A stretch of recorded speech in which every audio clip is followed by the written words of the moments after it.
ఇవాల్టి వార్తలు వాస్తవాల్లో మనతో బీఆర్ఎస్ పార్టీ సీనియర్ నాయకులు దేవి ప్రసాద్ గారు, రాజకీయ ఆర్థిక విశ్లేషకులు పాపారావు గారు మనకు లైవ్లో జాయిన్ అవుతున్నారు. గుడ్ మార్నింగ్ అండి, వెల్కమ్ టు వార్తలు వాస్తవాలు.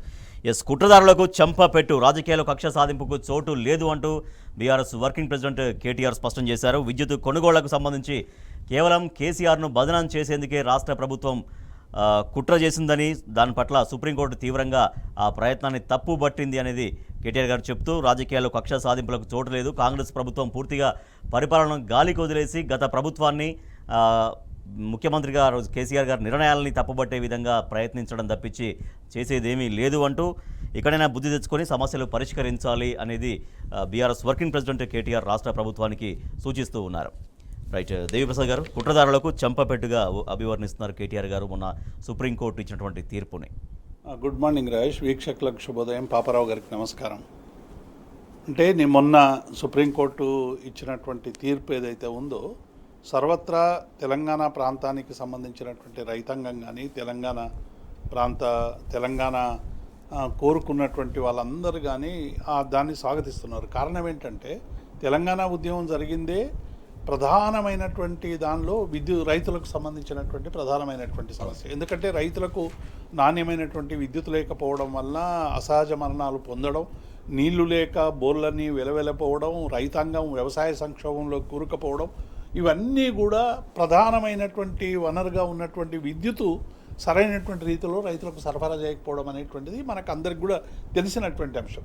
దాన్నే ఆనాటి గౌరవ ముఖ్యమంత్రి కేసీఆర్ గారు రైతులకు సంబంధించినటువంటి సంక్షోభాన్ని నివారించాలనేటువంటి ఏకైక లక్ష్యంతో విద్యుత్తులో అనేక సమూలమైనటువంటి సంస్కరణలు తీసుకొచ్చి ఆనాడు ఉన్నటువంటి పరిస్థితుల్లో విద్యుత్ ఇవ్వాలనేటువంటి నిర్ణయం తీసుకొని అనేక ఇన్ఫ్రాస్ట్రక్చర్ పెంచడం కానీ, ట్రాన్స్ఫార్మర్లు పెంచడం కానీ, సబ్స్టేషన్లు పెంచడం కానీ, మొబైల్ ట్రాన్స్ఫార్మర్లు పెంచడం కానీ, ట్రాన్స్మిషన్ లైన్స్ వేయడం కానీ, అవసరమైనటువంటి విద్యుత్తును ఇతర రాష్ట్రాల నుంచి కొనుగోలు చేసేటువంటి పద్ధతి కానీ, దీన్ని చేస్తే కేసీఆర్ గారు వచ్చినటువంటి రేవంత్ రెడ్డి ప్రభుత్వం ఇది కేవలం గత 10 ఏళ్లలో జరిగిందంతా చీకటి అనేటువంటి ఒక దుష్ప్రచారం చేసి గతంలో జరిగినటువంటి వికాసం మీద విచారణ జరిపేటువంటి ప్రయత్నం చేస్తూ ఉంది. ఈ విషయంలో అనేక సందర్భాల్లో చెప్పినప్పటికి కూడా కమిషన్ వేసి నిన్న పత్రికలు కూడా ఏం రాస్తూ ఉన్నాయి, ఆక్రమణల మీద అంటున్నాయి.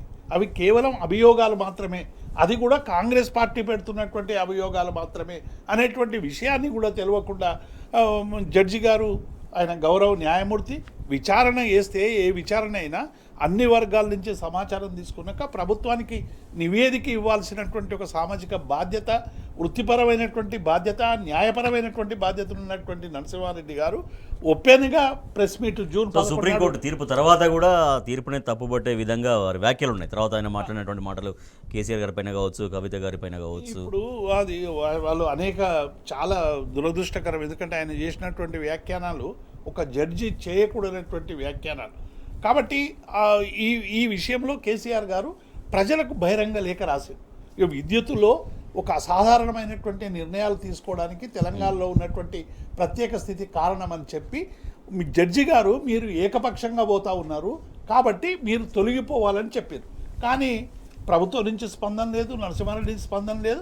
చివరికి న్యాయం కోసం సుప్రీంకోర్టు పోతే నిన్న డెఫినెట్గా మీరు చెప్పినట్టు చెంపపెట్టు పెట్టే విధంగా ఇటువంటి ఒక విచారణ జరుగుతున్నటువంటి క్రమంలో ప్రభుత్వానికి నివేదిక ఇవ్వాల్సినటువంటి కమిషన్ బహిరంగంగా ఒకరిని తప్పు పట్టడం అనేటువంటిది ఇది సరైనది కాదు అని జడ్జిను మార్చాలని. నిజంగా భారతదేశ మరి నాకు సమాచారం ఉన్నంత మేరకు కమిషన్ల చైర్మన్లను ఇట్లా తప్పుపట్టి మార్చినటువంటి ఘటనలు అయితే మన దృష్టిలో అయితే లేవు. దీనిపైన కేసీఆర్ గారు అభ్యంతరాలు వ్యక్తం చేస్తూ లేఖ రాసిన తర్వాత కూడా ఆ లేఖను కూడా అనేక మంది విమర్శలు చేశారు. అంటే విచారణకు రావడానికి ఇష్టం లేక, లేకపోతే విచారణ నుంచి తప్పించుకోవడానికి రకరకాలుగా చేస్తున్నారనేది అనేక విమర్శలు చేశారు. బట్ ఫైనల్గా సుప్రీంకోర్టు కేసీఆర్ గారి అభ్యంతరంతో ఏకీభవించడం అనేది వాళ్ళ ప్రజలకు కానీ పరిశీలకులకు కానీ ఎట్లా వాస్తవం అర్థమైంది? రాజేష్ గారు, మేము అందరం అంటే బీఆర్ఎస్ పార్టీ ప్రజాప్రతినిధులుగా మా వర్కింగ్ ప్రెసిడెంట్ కేటీఆర్ కావచ్చు, అనేక మంది బీఆర్ఎస్ పార్టీ నాయకులం అందరం కూడా కేసీఆర్ గారు లేఖ ఎందుకు రాసిండో అందులో ఉన్నటువంటి విషయాలు చెప్పినాం.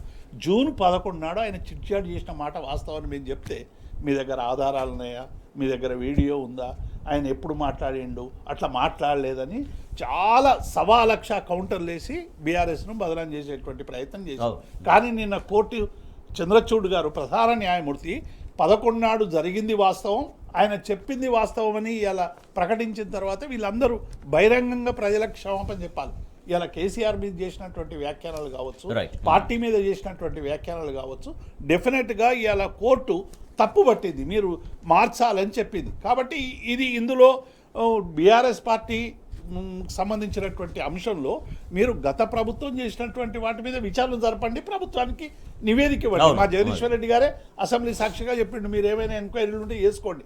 మేము 24 గంటలు విద్యుత్ వెలుగులు రైతాంగానికి ఇచ్చినటువంటి మాట వాస్తవం, నిరంతర కరెంట్ ఇచ్చినటువంటి మాట వాస్తవం, నాణ్యమైనటువంటి కరెంట్ ఇచ్చినటువంటి మాట వాస్తవం, రైతులకు ఆర్థికపరమైనటువంటి ఇబ్బందులు కలగకుండా వైండింగ్ షాపులకు పోకుండా చేసినటువంటి మాట వాస్తవం. వీటి మీద విచారణ జరిపితే జరుపుకోండి అని బహిరంగంగా చెప్పినటువంటి సందర్భంలో మీరు దాన్ని పాటించకుండా ఇవాళ కేసీఆర్ను దోషిగా నిలబెట్టేటువంటి ప్రయత్నం చేయడం అనేటువంటిది ఇది మూర్ఖత్వం. డెఫినెట్గా కోర్టు ఇచ్చినటువంటి ఈ తీర్పును మేము స్వాగతిస్తాం. రైట్, పాపారావు గారు, విద్యుత్ కొనుగోళ్ల విషయంలో ఏకపక్షంగా వైఖరి ఉంది, ఆ విచారణలో ఏకపక్షంగా వైఖరి ఉంది జస్టిస్ నరసింహారెడ్డి అనేది సుప్రీంకోర్టు తీర్పు వెలువరిస్తూ ఆయన్ను తప్పించామనేది ప్రభుత్వానికి చెప్పినటువంటి మాట. సో కుట్రదారులకు ఇది ఒక చెంపపెట్టుగా కేటీఆర్ గారు అభివర్ణిస్తున్నారు. కేవలం గత ప్రభుత్వాన్ని బదనాం చేసేందుకే ఇటువంటి ప్రయత్నం చేశారు, వాళ్ళ ప్రజల్లో వాళ్ళ నిజ వైఖరి ఏంటనేది అర్థమైంది అనేది కేటీఆర్ గారు చెప్తున్నారు. తీరు మార్చుకోకపోతే ప్రజాక్షేత్రంలో ఇదే తీర్పు కాంగ్రెస్ ప్రభుత్వం ఎదుర్కోవాల్సి వస్తుంది రాబోయే రోజుల్లో ప్రతి అంశంలో అనేది కూడా వారు చెప్తున్నటువంటి మాట. దీనిలో సుప్రీంకోర్టు ఇచ్చినటువంటి తీర్పులో ఫస్ట్ ఇదేంటంటే కేసీఆర్ గారు కమిషన్ ముందు హాజరు కాకపోవడం గురించి రకరకాల మాటలు మాట్లాడిన వాళ్ళకు కూడా చెప్పదబ్బే ఇది.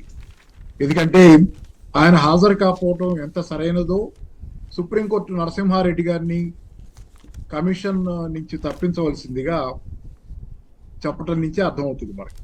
కాబట్టి ఈరోజు ఆయన్ని తప్పించడం సరైందన్నప్పుడు కేసీఆర్ గారు హాజరు కాకపోవటం మరింత సరైంది.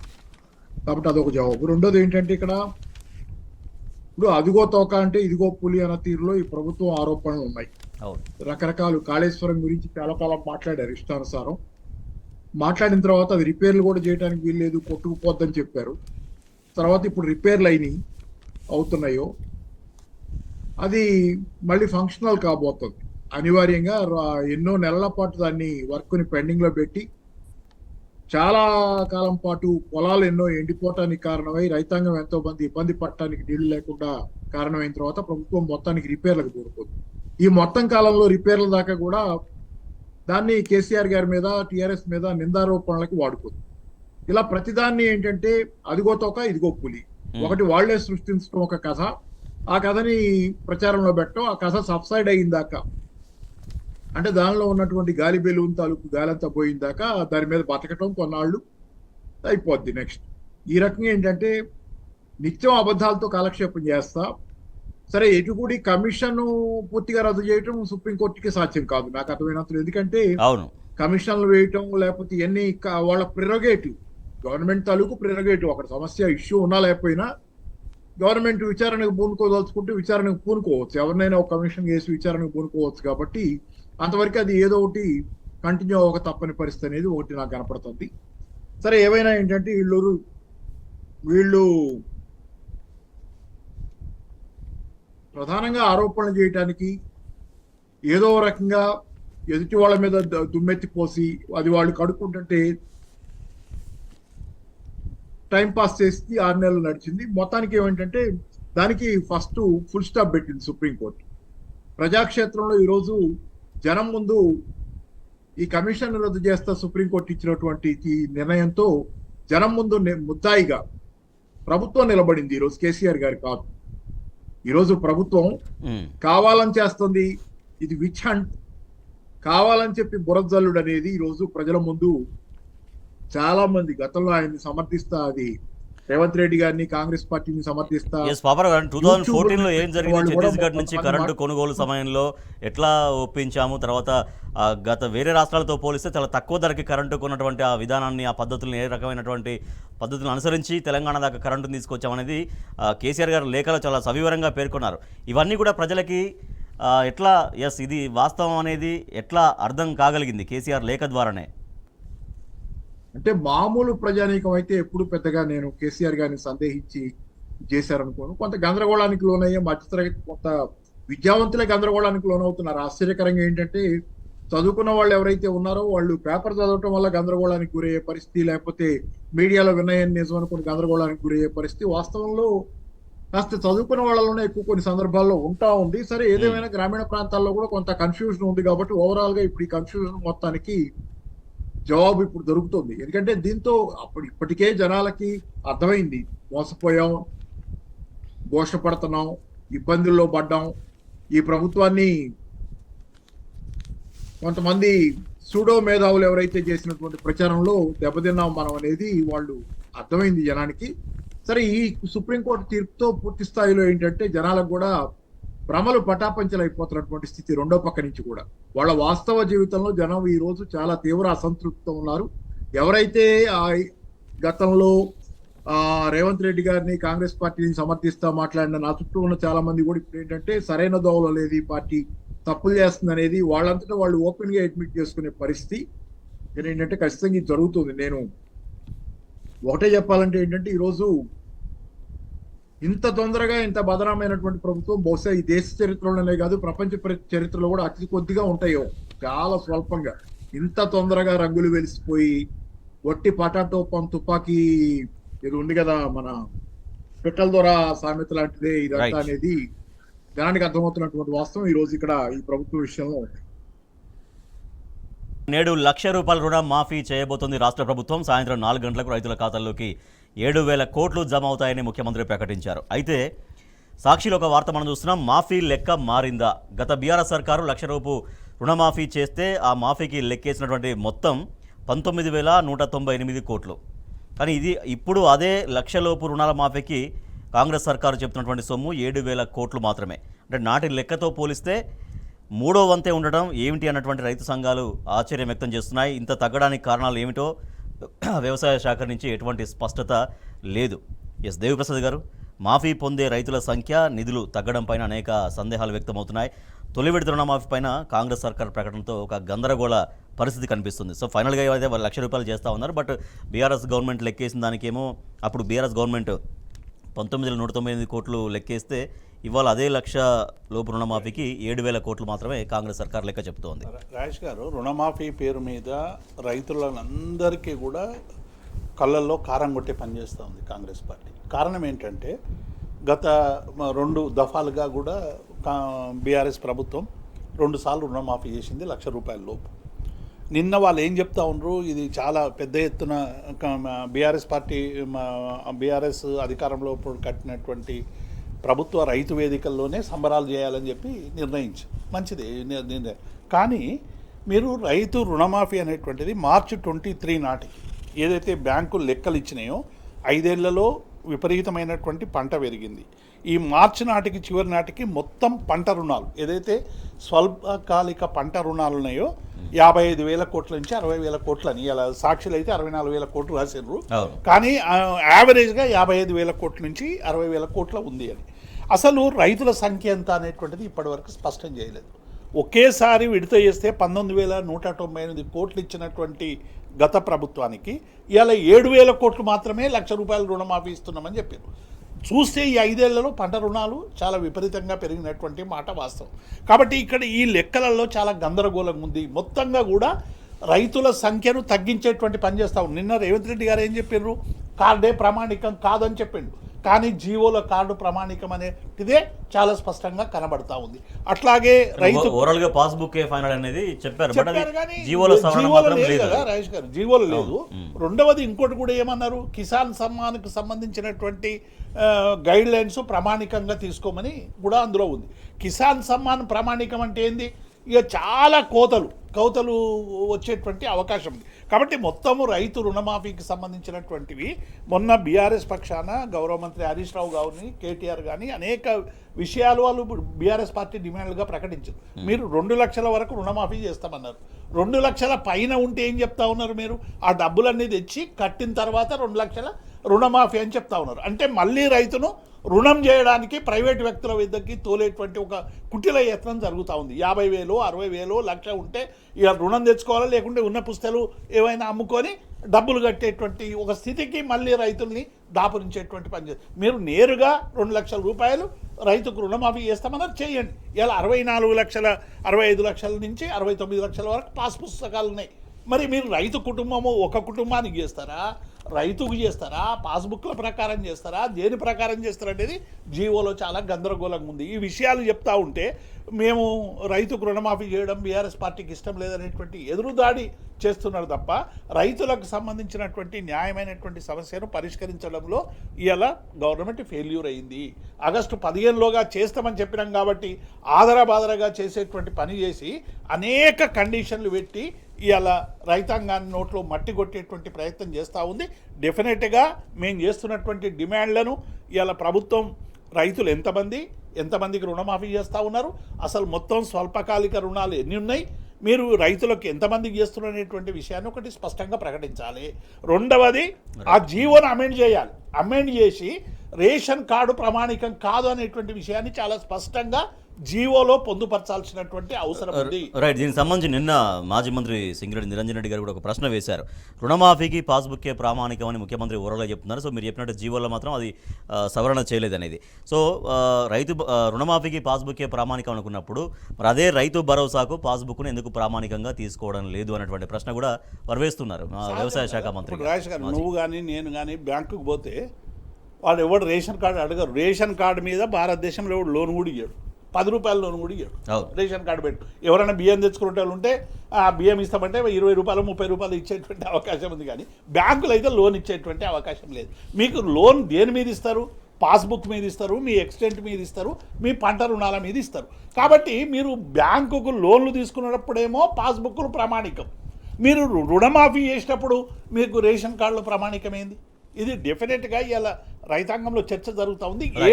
7,000 కోట్లకు తెచ్చిర్రంటేనే మీరు ఇందులో సగానికి సగం 25% మాత్రమే రైతాంగానికి రుణమాఫీ చేస్తున్నారనేటువంటిది చాలా స్పష్టంగా అర్థమవుతున్నటువంటి అంశం.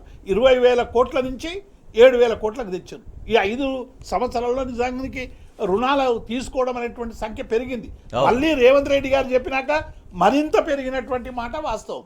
కానీ మళ్ళీ 7,000 కోట్లు చేస్తున్నారంటే ఇందులో ఏదో మతలబు ఉంది. దీన్ని డెఫినెట్గా బయట పెట్టాలని మేము డిమాండ్ చేస్తాం. రైట్. పాపారావు గారు, సో రైతు రుణమాఫీకి సంబంధించి గత బీఆర్ఎస్ సర్కార్ లెక్క వేసింది 19,198 కోట్లు. బట్ అదే ₹1,00,000 ఇప్పుడు ప్రభుత్వం చెల్లించేది 7,000 కోట్లే. సో దాంతో ₹1,00,000 ఎవరైతే తీసుకున్నారో వాళ్ళ రుణమాఫీ కంప్లీట్ అవుతుందనేది కాంగ్రెస్ ప్రభుత్వం చెప్తోంది. సో దాంట్లో అంటే బీఆర్ఎస్ గవర్నమెంట్ లెక్కేసిన దానికి కాంగ్రెస్ ప్రభుత్వం చెల్లించేదానికి 3వ వంతు మాత్రమే. బట్ ఎందుకు ఇంత వ్యత్యాసం? ఎందుకు ఒక గందరగోళ పరిస్థితిలోనే వ్యవసాయ శాఖ ఉంది అనేటువంటి అనుమానాలు వ్యక్తం అవ్వట్లేవా? అంటే రైతు రుణమాఫీ తాలూకు నిబంధనలు లేకపోతే దానికి సంబంధించినటువంటి షరతులు ప్రకటించిన రోజే మాట్లాడుకున్నాం. అవన్నీ ఏ రకంగా కలిసి దొంతరలుగా జల్లెడబడుతున్నాయో, జల్లెడ కూడా మళ్ళీ దొంతరలుగా జల్లెడబట్టి ప్రతి షరతుతో కొంతమందిని రైతుల్ని అర్హుల జాబితా నుంచి తొలగించుకుంటా వచ్చే ప్రయత్నం అనేది ఒక భారీ ఎత్తున. దీనిలో సాచ్యురేషన్ దాకా రైతుల సమస్యని, రైతుల రుణాన్ని పరిష్కారం చేసేది కాకుండా, దాన్ని రద్దు చేసేది కాకుండా, ఎంత డబ్బు మిగుల్చుకుందాము, పేరుకు మాత్రం చేసామనిపించుకుందాం అనే తాపత్రయం తప్పితే ఇంకోటి లేదు. పైగా రేవంత్ రెడ్డి గారు ఏమంటారు, ఈరోజు 20 సంవత్సరాలు దీని గురించి చెప్పుకోవాలంట. చాలా విచిత్రమైనటువంటి ఇదేదో మన పెట్రోల్ ధర వ్యవహారం లాగే ఉంది. ఇది ఏంటంటే 20 సంవత్సరాలు చెప్పుకోగలిగినంత కాదు, 20 గంటలు కూడా మీరు ఇచ్చిన తర్వాత రైతుల్ని సంతృప్తిగా ఉంచలేరు. చేసిన తర్వాత ఈ పని రైతుల్లో తీవ్రమైనటువంటి అసంతృప్తి గ్రౌండ్ లెవెల్లో బాస్ట్ అవటం అనేది ఖచ్చితం. ఇప్పుడు మీరు చెప్పిన గణాంకాల ప్రకారం, మనకి తెలిసిన దాని ప్రకారం కూడా 19,000 కోట్ల రూపాయలు గతంలో ₹1,00,000 రుణమాఫీకి అవసరమైతే ఈరోజు 7,000 కోట్లతో ఈరోజు ఫస్ట్ దఫా చేస్తున్నామని చెప్తున్న రుణమాఫీ ఎలా పూర్తవుతుంది? అంటే 3 అర్హులలో, మరి ఆ థీరీ ప్రకారం 3 అర్హులలో ఒకళ్ళకి మాత్రమే ఈరోజు ఈ దొంతరల జల్లెడ నుంచి బయటపడి దీనికి అర్హత పొందే అవకాశం ఉంటుంది. పైగా గ్రౌండ్ లెవెల్లో ప్రాక్టికల్ గా ఇంకెన్ని ప్రాబ్లమ్స్ తేబోతున్నారో రాబోతున్నాయో చూడాలి. ఎందుకంటే 2 లక్షల పైన రుణమాఫీ కోసం ఆ పైన మొత్తం ఇంకా మీరు కనుక బకాయి పడి ఉంటే బ్యాంకుకి, అంటే 2 లక్షల పైన కూడా మీ అప్పు ఉంటే ఆ మొత్తాన్ని ముందు కట్టేసి ఉంటేనే ఈ 2 లక్షల రుణమాఫీకి అర్హత అనేది. అంటే అది ముందస్తు షరతు. మరి నాకు అర్థమైనంతలో ఇవాళ చేస్తున్నటువంటి ₹1,00,000, ఇవాళ ₹1,00,000 వరకు రుణమాఫీలో ఆ పైన సరే, ఇక ఆ పైన అంటే నేను వడ్డీ లాంటి చెప్తుంది, వడ్డీ 2 లక్షల పైన ఇప్పుడైనా కానీ వడ్డీ లాంటి బకాయి పడి ఉంటే వాటి పరిస్థితి ఏంటి? అసలు కట్టగలిగే స్థితిలో ఉంటే గనక రైతు, ఆ మాత్రం కట్టగలిగే స్థితిలో కూడా ఉంటే గనక రైతు అప్పుల పాలవటం గురించి మనం మాట్లాడుకోం. అతను కట్టుకుంటుంటాడు, అయిపోతుంటది. అసలు కట్టలేక బకాయి పడ్డటువంటి రైతుని, బ్యాంకుకు బకాయి పడ్డ రైతు దగ్గర ఆ పైన డబ్బులు ముందు మీరు తెచ్చి కట్టండి అంటే ఏంటంటే, పూర్తి స్థాయిలో ఈ రోజు జరుగుతుంది ఏంటంటే, రుణమాఫీ పేరుతో జస్ట్ ఒక మాయ చేసే వ్యవహారం లాంటిది చేసే ప్రయత్నం ఉంది. కానీ ఇట్లాంటి మాయ చేసే వ్యవహారం చేసే నిరుద్యోగుల దగ్గర ఈ రోజు బోల్తాబడి నిరుద్యోగుల చేతిలో తీవ్రమైనటువంటి విమర్శలకి తెలంగాణలో ఈ ప్రభుత్వం గురవుతుంది. అలాగే ఇతర వర్గాలు, సామాజిక వర్గాలు, రకరకాల వర్గాలు, లేకపోతే ప్రభుత్వం తమకు తాముగా పెట్టుకున్నటువంటి డెడ్ లైన్, అంటే తాజా డెడ్ లైన్ ఆగస్టు 15 అనేది. సో ఒకేసారి 2 లక్షలు మాఫీ చేస్తామని చెప్పింది. ఫైనల్ ఓకే, సరే 3 విడతలు చేస్తున్నారు, ఓకే. బట్ 2 లక్షలు ఒకేసారి ఒకే విడతలో మాఫీ చేస్తే ఎటువంటి ఇబ్బందులు లేకపోయేవా? 3 విడతలుగా చేయడం వల్ల ఏమైనా కొత్తగా ఇబ్బందులు అనేవి జనరేట్ అవుతున్నాయా? 3 విడతలుగా అంటే డబ్బు జమ పోగు చేసుకుంటున్నారు. సరే, దాని గురించి పెద్ద నేను ఇమీడియట్ గా ఇష్యూ అనుకోను. కానీ అసలు ఓవరాల్ గా 2 లక్షల లోపు చేస్తామన్నది భూమి ఉన్న వాళ్ళ ప్రతి వాటికి, భూమి ఉన్న రైతుకి, వ్యవసాయంలో ఉన్న ప్రతి రైతుకి జరగాలి వాస్తవానికి. ఎవరైతే తన సొంత భూమి ఉండి వ్యవసాయం చేసుకుంటున్నాడు. కానీ రేషన్ కార్డు నిబంధనల దగ్గర నుంచి తెచ్చారు. రకరకాల బంగారం అన్నారు, ఆ మధ్యకాలంలో బంగారం తాకట్టు పెట్టి అనేది కొంతకాలం నడిచింది. మరి ఇప్పుడు ఏమైందో తెలియదు. గతంలో బంగారం రైతు వ్యవసాయ రుణానికిను బంగారం మామూలుగా నగర ప్రాంతాల్లో తెచ్చుకునే రుణానికి తేడా ఉందండి. రైతు తెచ్చుకునే వ్యవసాయ రుణం అనే దానిలో బంగారంతో పాటు పాస్బుక్ కూడా తాకట్టు పెడతాడు, అది బ్యాంకులో పెడతాడు. పాస్బుక్ కూడా బ్యాంకులో పెడతాడు. దాంతో అది వ్యవసాయ రుణం అవుతుంది. కాబట్టి బంగారం పెడితే కాదు అనేది కూడా మొదట చర్చ నడిచింది. ప్రస్తుతం దాని గురించి ఏ స్థితి ఉందనేది నాకైతే అవగాహన లేదు. సరే, ఏదేమైనా ఏంటంటే, డిఎస్సి పరీక్షల్ని వాయిదా వేయాలని ఎంత అభ్యర్థించినా, ఎంత డిమాండ్ చేసినా కనీసం తమ అభ్యర్థులను పట్టించుకోకపోవడం పట్ల నిరుద్యోగులు కాంగ్రెస్ ప్రభుత్వం పట్ల తీవ్ర ఆగ్రహ జ్వాలలు వ్యక్తం చేస్తున్నారు. జన్మలో కాంగ్రెస్కు ఓటు వేయం, మీ పార్టీ పతనం మొదలైంది, స్థానిక ఎన్నికల్లో అడుగడుగున అడ్డుపడతామంటూ నిరుద్యోగులు స్పష్టం చేస్తున్నారు. ఆత్మసాక్షిగా చెబుతున్నాం, ఇందుకోసం ఎంతకైనా తెగిస్తాం అంటూ నిన్న హైదరాబాద్లో బహిరంగ లేఖ విడుదల చేశారు డిఎస్సి అభ్యర్థులు. ఈ మేరకు కాంగ్రెస్కు వ్యతిరేకంగా వాళ్ళు ప్రతిజ్ఞ చేశారు. దేవిప్రసాద్ గారు, డిఎస్సి వాయిదా వేయండి అని ఎంత అభ్యర్థించినా కూడా ఆ వాయిదా వేయలేదు. ఇవాటి నుంచి డిఎస్సి ఎగ్జామ్స్ మొదలు కాబోతున్నాయి. సో దీంతో నిరుద్యోగుల ధర్మాగ్రహం ఎట్లా కనిపిస్తోంది? రాజేష్ గారు, నిరుద్యోగుల ధర్మాగ్రహం కాంగ్రెస్ పార్టీ మీరు ఇచ్చిన హామీలు అమలు చేయండి మహాప్రభ అని మాత్రమే అడుగుతున్నారు. ఇందులో నిరుద్యోగులకు సంబంధించిన అదనపు డిమాండ్లు ఏమీ లేవు. కాంగ్రెస్ పార్టీ అధికారంలోకి వచ్చిన తర్వాత మేము మెగా డిఎస్సి చేస్తాము, 25,000 పోస్టులు నింపుతాం ప్రతి ఏటా అని చెప్పి మెగా డిఎస్సి ప్రకటిస్తామని చెప్పారు. గతంలో బీఆర్ఎస్ ప్రభుత్వం ఇచ్చినటువంటి దాన్నే కొద్దిగా మాడిఫై చేసి 5,000 ఉద్యోగాలు మాత్రం పెంచారు. ఈ 11,000 కాదు, మాకు 25,000 పెంచాలి, చాలా కాలంగా డిఎస్సి నోటిఫికేషన్ లేదు అనేటువంటి అంశం మీద నిరుద్యోగ యువకులందరూ కూడా మనం చూస్తున్నాం ఒక నెల రోజులుగా ఎంత తీవ్రమైనటువంటి ఉద్యమాలు చేస్తూ ఉన్నారు, ఎంత ఆవేదనకు గురి అవుతూ ఉన్నారు, ఎంత ఆగ్రహాన్ని ప్రకటిస్తున్నారు. ఈ ప్రకటించినటువంటి యువకుల మీద రకరకాల అభాండాలు వేసేటువంటి పరిస్థితి. గతంలో బీజేపీ రైతుల మీద ఎటువంటి అభాండాలు వేసిందో రైతాంగ ఉద్యమం మీద, ఇవాళ నిరుద్యోగ ఉద్యమం మీద కూడా ఈ కాంగ్రెస్ పార్టీ ఇటువంటి అభాండాలే వేస్తూ ఉన్నది. దానికి చాలా విపరీతమైనటువంటి వ్యాఖ్యానాలు చేస్తారు. ఆ వ్యాఖ్యానాలను అనడం మనకే సిగ్గుచేటుగా ఉంది. కాబట్టి ఇటువంటి దశలో మేము జన్మలో కాంగ్రెస్ కోటేయమని బహిరంగ లేఖ రాయడం అనేటువంటిది నిజంగా వాళ్ళ ఆవేదనని, వాళ్ళ ఆకాంక్షల్ని చాలా నిలువుటద్దం పడతాం. ఈ రాష్ట్రంలో 2 సందర్భాల్లో మాత్రమే మేము జన్మలో ఒక పార్టీకి ఓటేయమని చెప్పారు రాజేష్ గారు. ఒకటి నేను గుర్తు చేస్తా, చంద్రబాబు నాయుడు ఈ రాష్ట్రంలో అధికారంలో ఉన్నప్పుడు పెన్షనర్లకు అందరికి కూడా 9 డిఏలు ఆపాడు. 9 కరువు భత్యాలు ఆపితే మేము జన్మలో చంద్రబాబు నాయుడు కోటేయమని పెన్షనర్లందరూ కూడా పోస్టు కార్డులు రాసి ఉద్యమం నడిపారు. ఇది ఒక రెండవ ఉద్యమం. మేము జన్మలో కాంగ్రెస్ కోటేయమని అంటే, మొన్న ఎన్నికల్లో మా రేవంత్ అన్న వస్తే మాకు ఉద్యోగాలు వస్తాయి, మా మనమనికి ఉద్యోగం వస్తుంది, మా కొడుకు ఉద్యోగం వస్తుంది అని చెప్పి ఇంటిల్లి పాది ఓటేస్తే ఇవాళ మొత్తంగా కూడా వాళ్ళ నోట్లో మట్టి కొట్టేటువంటి పని చేశారు. వీళ్ళకు మద్దతుగా వచ్చినటువంటి మేధావులు, రకరకాల వ్యక్తులందరూ కూడా ఎవ్వరు కూడా ఈ విషయం మీద ప్రభుత్వం దగ్గరకు పోయి మాట్లాడడానికి సిద్ధంగా లేనటువంటి స్థితి. కాబట్టి ఇవాళ ఈ లేఖను వాళ్ళ ఆగ్రహంగా మనం అర్థం చేసుకోవాలి, వాళ్ళ ఆకాంక్షల్ని అర్థం చేసుకోవాలి ప్రభుత్వం ఇప్పటికైనా. ఇలా ఢిల్లీలో కూడా దీక్షలు చేస్తూ ఉన్నారు. ఢిల్లీకి కూడా పోయి ఇగో మా కాంగ్రెస్ ప్రభుత్వం ఇట్లా మమ్మల్ని దోఖా దీంట్లో చేసింది. ఫస్ట్ అయితే మెయిన్ డిమాండ్ మెగా డిఎస్సీ వేయమని. సరే మెగా డిఎస్సీ వేయకపోయినా ఉన్న డిఎస్సీ అయినా ఒక 3 నెలలు వాయిదా వేయండి, అట్లీస్ట్ ఒక 45 days అయినా వాయిదా వేయండి అనేది వాళ్ళు మెయిన్ వాళ్ళ పెట్టిన డిమాండ్. డిమాండ్లు చాలా న్యాయమైన డిమాండ్లు పెడతా ఉన్నారు రాజేష్ గారు. ఒకటి, డిఎస్సిని పెంచండి అన్నారు. ఇక పెంచడం సాధ్యం కాకపోతే అందులో కొందరు ఏమన్నారు, అయినా సరే సచ్చుకో దేనికో పరీక్ష రాస్తాం, కొద్దిగా వెసులుబాటు కల్పించండి అని చెప్పారు. ప్రభుత్వం దేనికి కూడా అసలు మొండిగా ఇది మా నిరుద్యోగుల పునాదుల మీద ఏర్పడిన ప్రభుత్వం అని చెప్తున్నటువంటి రేవంత్ రెడ్డి నిరుద్యోగుల గోసను నువ్వు ఎందుకు పట్టించుకుంటలేవు అనేటువంటి విషయాన్ని ఇవాళ విద్యార్థులందరూ కూడా ప్రశ్నిస్తూ ఉన్నారు. ప్రశ్నించిన వాళ్ళందరినీ కూడా రాజకీయ పార్టీ కార్యకర్తలుగా చూసేటువంటి పరిస్థితి కనబడతా ఉంది. బక్క జాడ్సన్ ఏమన్నా బీఆర్ఎస్ కార్యకర్తనా, మోతీలాల్ నాయక్ ఏమన్నా బీఆర్ఎస్ కార్యకర్తనా, సింధు ఏమన్నా బీఆర్ఎస్ కార్యకర్తనా, వీళ్ళందరూ కూడా మీ కాంగ్రెస్ పార్టీకి ఓట్లు వేయాలని ఇల్లు తిరిగి గడప గడప తిరిగి ప్రచారం చేసినోళ్ళే కదా. ఎందుకు ఈ 30 రోజులు గతంలో మీ నాయకులు మీ కార్యకర్తలు అయినరు, ఇప్పుడే ఎందుకు ప్రతిపక్ష కార్యకర్తలు అవుతున్నారు వాళ్ళు? కాబట్టి డెఫినెట్గా నిరుద్యోగుల ఉసురుకు ఈ ప్రభుత్వం తప్పకుండా రుణం తీర్చుకోవాల్సినటువంటి అవసరం ఉంది. వెంటనే నిరుద్యోగుల డిమాండ్లను వెంటనే పరిశీలించి యాక్సెప్ట్ చేయాలని మేము బీఆర్ఎస్ పక్షాన్ని రైట్. పాపారావు గారు, జన్మలో కాంగ్రెస్ పార్టీకి ఓటేయమంటూ వాళ్ళ ధర్మాగ్రహాన్ని వ్యక్తం చేస్తున్నారు నిరుద్యోగులు. సరే మెగా డిఎస్సి మీరే మాట ఇచ్చారు, మెగా డిఎస్సి వేయలేదు. సరే పోనీ ఉన్న డిఎస్సి అయినా కూడా ఒక 3 నెలలు వాయిదా వేయండి, లేకపోతే అట్లీస్ట్ ఒక 45 days అయినా వాయిదా వేయండి అనేది వాళ్ళు బాగా ప్రధానంగా చేసినటువంటి డిమాండ్. సో దాన్ని కూడా ఎందుకు ప్రభుత్వం విస్మరించింది అనేది ఒక ప్రశ్న. చాలా జెన్యూన్ డిమాండ్ అండి. అన్సర్టనిటీ ఉన్న పరిస్థితుల్లో నిరంతరంగా చదువుకుంటూ ఉండటం కూడా సాధ్యం కాదు కాబట్టి వాళ్ళు ఇప్పుడు